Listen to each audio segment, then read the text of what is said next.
Welcome back to the Archive Network. Aurelius here, with Malik, curators of the Exploration Archive. We left Roald Amundsen's South Pole last time at what lay ahead was unknown territory, a land of ice and mystery. Today, we pick up where we left off. The ship set sail on a day filled with bruised light, the kind that makes everything look just a bit more solemn. Engines thrum beneath the deck, a steady heartbeat as the harbor slowly blinks away, fading into memory. This transition marks the beginning of our journey into the unknown. The air is thick with anticipation, a mix of excitement and a touch of fear. We're venturing out, and as all great voyages remind us, such is the nature of exploration, both exhilarating and daunting. But this wasn't just an adventure. It was a true test of human endurance. Those men, who had practiced depot drills back on solid ground, now faced the brutal reality of seasickness. It's easy to romanticize exploration, to picture brave souls conquering the unknown, but this journey demanded so much more than just courage. It required a deep resilience, a grit to push through discomfort and uncertainty, to keep moving forward even when the waves threatened to overwhelm them.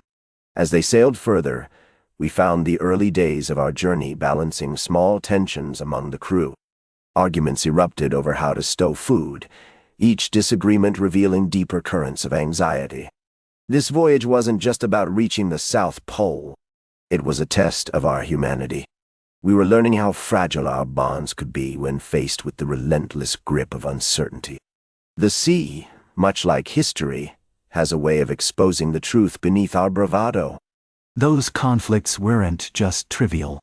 They were deep reflections of the stress and strain that comes with facing the unknown. Each man carried his own hopes and dreams for the journey ahead, but the reality was proving to be much tougher than they ever imagined. The friction among them wasn't just about disagreement. It was a stark reminder of the human cost, tied to their lofty ambitions, a cost that weighed heavily on each of their hearts. Navigating through storms tested their skills like nothing else. Each sighting was a meticulous dance of precision. Sextants gleamed from polishing, and chronometers had to be wound just right. The weather could shift in the blink of an eye. We learned quickly that this was the reality of polar exploration. Even the best-laid plans were at the mercy of nature's whims. It's a humbling reminder that no matter how prepared we think we are, we're never truly in control. And those storms weren't just physical challenges. They were psychological ones too.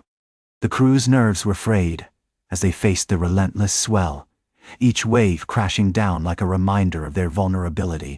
The real test was not just in navigating the ice, but in keeping their spirits up. They had to rely on each other, sharing stories and laughter, finding strength in their camaraderie.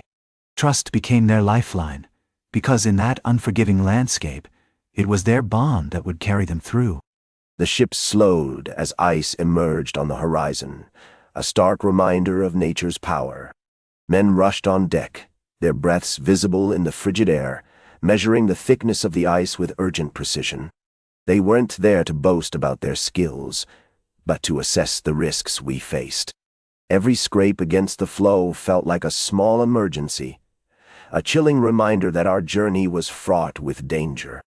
In these moments, we understood just how fragile our ambitions could be.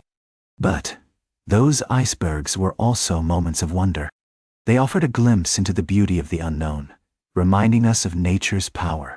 The landscape transformed into a cathedral of ice, captivating and terrifying all at once. You could feel the weight of history there, the stories of those who braved the elements. This juxtaposition of awe and danger ran through the entire voyage, echoing the struggles and sacrifices of those who came before us. Each night brought fatigue, a relentless companion. We ate in shifts beneath the dim glow of oil lamps, our fingers raw from the salt that clung to everything. The cook, with a knack for keeping spirits afloat, served up warm broth and tinned meats, making even the simplest meal a small victory. In times of trial like these, the mundane became essential. We learned that survival often hinges on the little things, the rituals that bind us together in the face of adversity. And yet, it was the small economies of ship life that became these intense dramas. The crew fought tooth and nail for every scrap of food, every fleeting moment of comfort. It was a stark reminder that when faced with a vast unknown, it's the basic needs that truly take center stage. You see it in their eyes, the weariness and determination. This struggle is what drives men to their limits, revealing the raw human cost of exploration. Amundsen inspected the stores with a meticulous eye, almost as if he were weighing each item against the core of survival itself. The arithmetic of calories became a relentless antagonist. He understood that every ounce of preparation counted, and that meant doing the math right. This wasn't just an expedition. It was a calculated risk. Each decision was a test of leadership and foresight, revealing the thin line between triumph and failure in the harsh embrace of nature. But the secrecy surrounding the plans created a heavy tension among the team. Only a select few were in the loop about the true course we were taking.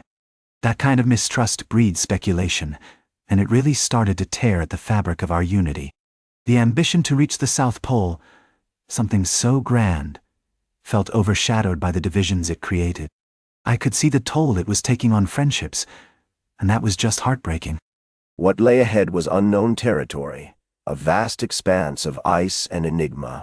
Amundsen's crew stood on the brink of their greatest trial, ready to confront challenges that would test their very resolve. They were poised to make history, to chart a course through the unforgiving landscape. But as they prepared to establish their base, the critical question lingered. Would they not only survive, but also thrive amidst the trials that lay ahead? Only time would tell. That's where we leave it this time. Roald Amundsen South Pole continues. The story isn't finished yet. Find the full series on the Exploration Archive, part of the Archive Network. We'll be back with the next chapter.